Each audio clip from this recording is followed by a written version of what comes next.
Hello everyone, welcome to my YouTube channel. This is Jai Singh.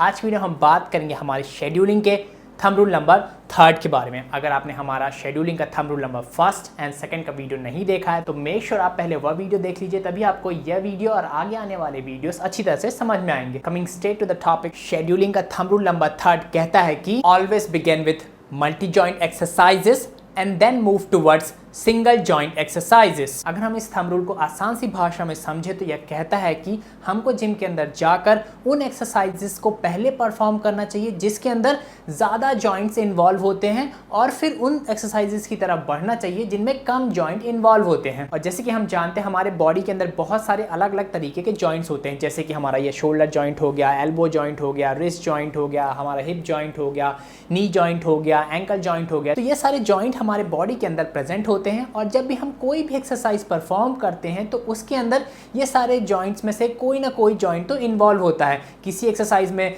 2 joint involve होगा, किसी में 3 involve होगा, किसी में 4 इन्वॉल्व होगा, किसी में 1 इन्वॉल्व होगा। तो इस तरह से बहुत सारी अलग अलग एक्सरसाइज में अलग अलग तरह के जॉइंट्स इन्वॉल्व होते हैं। तो यहाँ पर हमको उन एक्सरसाइज को प्राथमिकता देनी है, सबसे पहले परफॉर्म करना है जिनमें ज़्यादा से ज़्यादा जॉइंट्स इन्वॉल्व होते हैं, और फिर हमको उन एक्सरसाइज की तरफ बढ़ना है जिनमें कम से कम जॉइंट इन्वॉल्व होते हैं। चलिए इस चीज़ को एक्सरसाइज की मदद समझते हैं ताकि आपको और बेहतर तरीके से समझ में आए। फॉर एग्जांपल, जब आप स्क्वाट एक्सरसाइज परफॉर्म करते हैं तो यहाँ पर जब भी आप एक्सरसाइज के स्टार्ट पॉइंट पे रहते हैं तो वहाँ पर जो जो एंगल इन्वॉल्व हो रहे हैं उसको कंसीडर करना है। फॉर एग्जांपल, जैसे कि आप देख पा रहे होंगे यहाँ पर मैं स्क्वाट एक्सरसाइज के स्टार्ट पॉइंट पे हूँ, तो यहाँ पर आप देख पिए नजर डालिए कौन कौन से एंगल इन्वॉल्व हो रहा है हमारे बॉडी के। तो जैसे कि आप फर्स्ट में देख रहे हैं हमारा एंकल जॉइंट के बीच एंगल बन रहा है, यहाँ पर हमारी टीबिया बोन और हमारे पैर के पंजों के बीच कुछ एंगल बन रहा है, और जैसे ही हम एंड पॉइंट की तरफ बढ़ेंगे तो यह एंगल चेंज हो जाता है। तो यहाँ पर हमको यह एक जॉइंट मिल गया। दूसरा जॉइंट कौन सा है?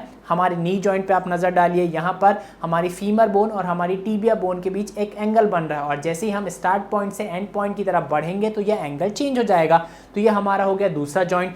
तीसरा, यहाँ पर आप हिप जॉइंट पे आप देख सकते हैं, जब हम स्टार्ट पॉइंट से एंड पॉइंट की तरफ बढ़ेंगे तो यह जो एंगल है हमारे हिप जॉइंट पे वो चेंज हो जाएगा। ठीक है, तो यह हमारा तीसरा जॉइंट हो गया। तो इस तरह से आप किसी भी एक्सरसाइज को एनालाइज करके यह जान सकते हैं कि उसके अंदर कितने जॉइंट्स इन्वॉल्व हो रहे हैं। चलिए एक और एग्जांपल लेते हैं। फॉर एग्जांपल, जब आप लेग एक्सटेंशन एक्सरसाइज परफॉर्म करते हैं तो यहाँ पर इस लेग एक्सटेंशन एक्सरसाइज को परफॉर्म करने के दौरान जब आप स्टार्ट पॉइंट से एंड पॉइंट तक पहुंचते हैं इस एक्सरसाइज की, तो यहाँ पर केवल आपके घुटनों में आपका जो नी जॉइंट है उसके बीच का एंगल चेंज होता है। तो यहाँ पर हम क्या देख सकते हैं कि सिर्फ एक ही जॉइंट इन्वॉल्व हो रहा है हमारी लेग एक्सटेंशन एक्सरसाइज के दौरान। तो इसी तरह से आप जितनी भी एक्सरसाइज जिम के अंदर परफॉर्म करते हैं उनकी एक लिस्ट बनाइए, उसके आगे उस एक्सरसाइज को एनालाइज करके लिख दीजिए कि कितने जॉइंट इन्वॉल्व होते हैं। ठीक है, अब यहाँ पर आपको क्या करना है, जब आप अपना वर्कआउट रूटीन बनाते हैं, शेड्यूलिंग तैयार करते हैं, वर्कआउट प्लान बनाते हैं, तो वहाँ पर आपको उन एक्सरसाइज को ऊपर रखना है जिनमें ज़्यादा से ज़्यादा जॉइंट इन्वॉल्व होते हैं। फॉर एग्जांपल, किसी में अगर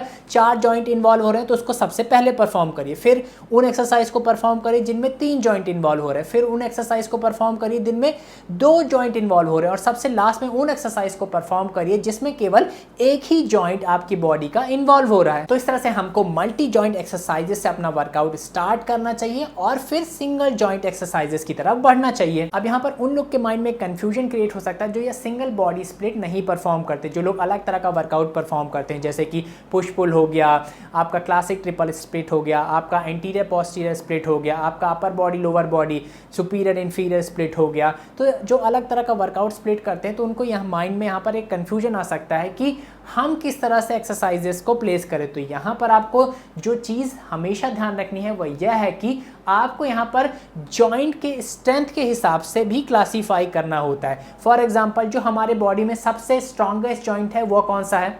गेस करिए। हाँ, आप सही गेस कर पा रहे हैं। हमारा जो हिप जॉइंट होता है हमारे बॉडी का सबसे स्ट्रॉन्गेस्ट जॉइंट होता है। ठीक है, तो सबसे पहले नंबर पे आप रखिए हिप जॉइंट। फिर दूसरा स्ट्रॉन्गेस्ट जॉइंट कौन सा होता है?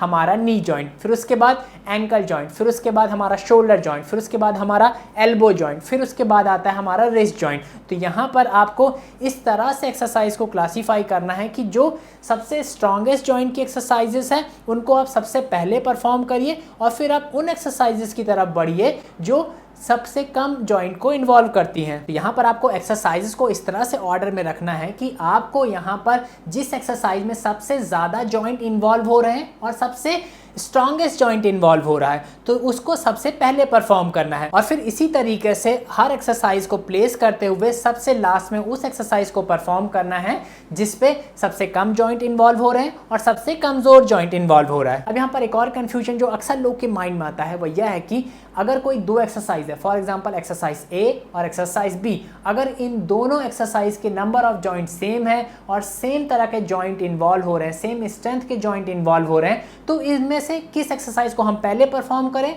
और किस एक्सरसाइज को बाद में परफॉर्म करें। फॉर एग्जांपल एक तरफ है वॉकिंग लंजेस और दूसरी तरफ है बारबेल वेटेड स्क्वाट, तो यहाँ पर इन दोनों एक्सरसाइज में same number of joint involve होते हैं, सेम तरह के जॉइंट इन्वॉल्व होते हैं, सेम स्ट्रेंथ वाले जॉइंट इन्वॉल्व होते हैं, तो इन दोनों एक्सरसाइज में किसको ऊपर रखें किसको नीचे रखें। तो अगर इस तरह का कंफ्यूजन आपके माइंड में है तो इसका आंसर आपको मिलेगा हमारे आगे आने वाले वीडियोस में, जहां पर हम बात करेंगे थंब रूल नंबर 4 की, थंब रूल नंबर 5 की। सो मेक श्योर आप मेरे चैनल को सब्सक्राइब कर लें अगर आपने अभी तक सब्सक्राइब नहीं किया, and hit the bell icon ताकि इसी तरह के इंफॉर्मेटिव इंफॉर्मेशन आपसे कभी मिस ना हो। Thanks for watching it, stay healthy, stay fit, bye, जय हिंद।